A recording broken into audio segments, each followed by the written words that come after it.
بسم اللہ الرحمن الرحیم۔ السلام علیکم ورحمۃ اللہ وبرکاتہ۔ حضرت تھانوی رحمہ اللہ سے کسی نے سوال کیا کہ اگر کوئی شخص اچانک فوت ہو جائے، اس کا ایکسیڈنٹ ہو جائے یا ہارٹ فیل ہو جائے یا کسی بھی وجہ سے اچانک اس کی موت ہو جائے تو کیا اس کا خاتمہ ایمان پر ہوگا یا اس کا خاتمہ خراب ہو گیا؟ تو حضرت تھانوی رحمہ اللہ نے کتنا اچھا جواب دیا ہے کہ نہیں، اس کا خاتمہ ایمان ہی پر ہوا۔ اس کی وجہ یہ ہے کہ اس نے کلمہ کے خلاف کوئی بات اپنے منہ سے نہیں نکالی۔ جب اس نے کلمہ کے خلاف کوئی بات نہیں کی، مثلا کوئی کلمہ کفر نہیں کہا، تو اس کا خاتمہ ایمان ہی پر ہوگا۔ پھر انہوں نے جو ان کی بات سن رہے تھے سب حاضرین مجلس سے پوچھا کہ اگر آپ میں سے کوئی فوت ہو جائے تو آپ بتائیں کہ آپ کا خاتمہ ایمان پر ہوگا یا آپ کا خاتمہ ایمان پر نہیں ہوگا۔ تو حاضرین مجلس میں سے کسی نے بھی جواب نہیں دیا، کوئی بھی نہیں بولا۔ تو حضرت تھانوی رحمہ اللہ نے ان سے کہا کہ اگر آپ میں سے کوئی اچانک فوت ہو جائے تو آپ کا خاتمہ ایمان پر ہوگا۔ اس کی وجہ یہ ہے کہ آپ نے کلمہ کے خلاف کوئی بات نہیں نکالی اپنے منہ سے۔ پھر انہوں نے اس کی ایک مثال دی کہ جس طرح نکاح زندگی میں ایک دفعہ پڑھا جاتا ہے اور وہ ساری زندگی قائم رہتا ہے،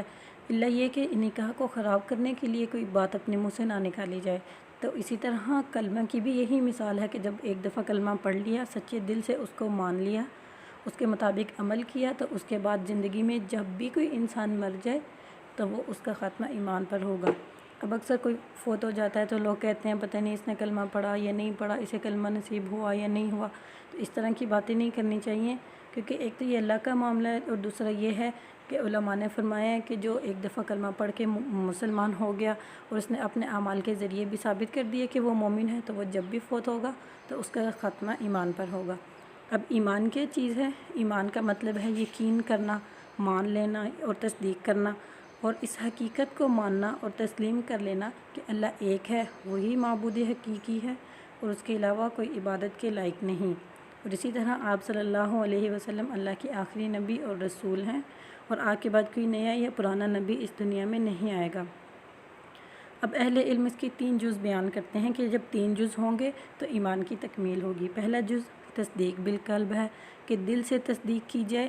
اور اس کے بعد اقرار باللسان ہے کہ زبان کے ذریعے سے اس کا اقرار کیا جائے، اور نمبر 3 یہ کہ اپنے اعمال کے ذریعے سے اظہار کیا جائے کہ مطلب ایمان کی تکمیل ہوگی۔ جب یہ تینوں جز اکٹھے ہوتے ہیں تو ہی ایمان کی تکمیل ہوتی ہے اور اس بندے کو مومن اور مسلمان کہا جاتا ہے۔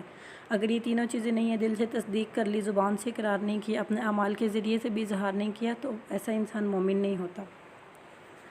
اسی طرح اس کے بارے میں ایک حدیث میں آپ کو سناتی ہوں۔ حضرت عمر رضی اللہ تعالیٰ عنہ روایت کرتے ہیں کہ ایک روز ہم آپ صلی اللہ علیہ وسلم کی مجلس میں بیٹھے ہوئے تھے کہ اچانک ایک شخص آیا جس کا لباس نہایت صاف ستھرا اور سفید تھا، اور اس کے بال نہایت سیاہ اور چمکدار تھے۔ ایسا نہیں لگتا تھا کہ وہ سفر کر کے آیا، کیونکہ اس کا لباس بھی صاف تھا اور اس کے بال بھی بالکل ٹھیک صاف ستھرے اور چمکدار تھے۔ اور دوسرا یہ کہ ہم میں سے کوئی شخص اسے جانتا نہیں تھا، مطلب ہم نے پہلی بار اس شخص کو دیکھا تھا۔ وہ آیا اور آپ صلی اللہ علیہ وسلم کی طرح دوزانوں ہو کر بیٹھ گئے اور اپنے گھٹنے آپ صلی اللہ علیہ وسلم کے گھٹنوں کے قریب کر لیے، اور اپنے دونوں ہاتھ آپ صلی اللہ علیہ وسلم کی رانوں پر رکھ دیے، اور ان کا عرض کیا کہ اے محمد صلی اللہ علیہ وسلم، مجھے اسلام کی حقیقت بتائیں کہ اسلام کیا ہے؟ آپ نے فرمایا، اسلام یہ ہے کہ تم اس حقیقت کا اعتراف کرو اور گواہی دو کہ اللہ کے سوا کوئی عبادت کے لائق نہیں ہے، اور حضرت محمد صلی اللہ علیہ وسلم اللہ کے آخری رسول ہیں۔ جب اس بات کا اقرار کر لیا تو پھر اس کے بعد نماز قائم کرو، اور اگر تم صاحب زکوٰۃ ہو تو تم زکوٰۃ بھی ادا کرو، اور رمضان کے روزے رکھو، اور اگر تم استطاعت رکھتے ہو تو حج بھی ادا کرو۔ اس شخص نے جواب دیا، اس نے کہا کہ اے اللہ کے رسول، آپ نے سچ فرمایا۔ حضرت عمر فرماتے ہیں کہ ہم نے جب اس کی بات کو سنا تو ہمیں بہت تعجب ہوا کہ ہم بہت حیران ہوئے کہ پہلے اس نے خود ہی سوال کیا اور جب جواب سنا تو اس نے خود ہی اس کی تصدیق کر دی کہ ایسا لگتا تھا کہ جیسے اس شخص کو پہلے سے معلوم تھا۔ اس شخص نے دوسرا سوال کیا، اے محمد صلی اللہ علیہ وسلم، اب ہمیں آپ ایمان کی حقیقت بتائیں کہ ایمان کیا ہے؟ دیکھیں، اب اسلام اور ایمان دونوں علیحدہ علیحدہ چیزیں ہیں اور ان کا فرق بھی یہاں پہ واضح ہو گیا۔ آپ صلی اللہ علیہ وسلم نے جواب دیا کہ ایمان یہ ہے کہ تم اللہ پر، اس کے فرشتوں پر، اس کی کتابوں پر اور اس کے رسولوں پر اور قیامت کے دن کو مانو کہ اچھی اور بری جو جزا بندے کو ملے گی اس کے اعمال کی، اس پر تم یقین رکھو کہ اچھا اور برا جو کچھ بھی پیش آتا ہے وہ سب تقدیر میں لکھا ہوا موجود ہے، مطلب کہ تقدیر پہ بھی ایمان رکھو۔ اس شخص نے جب آپ کا جواب سنا تو دوبارہ اس نے کہا کہ آپ نے سچ فرمایا۔ اس کے بعد پھر اس نے کہا کہ آپ مجھے احسان کے بارے میں بتائیں کہ احسان کیا ہے۔ آپ صلی اللہ علیہ وسلم نے فرمایا کہ احسان یہ ہے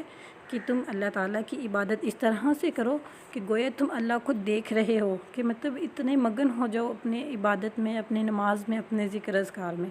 اور اگر ایسا ممکن نہیں ہو تو یہ خیال رکھو کہ اللہ تمہیں دیکھ رہا ہے۔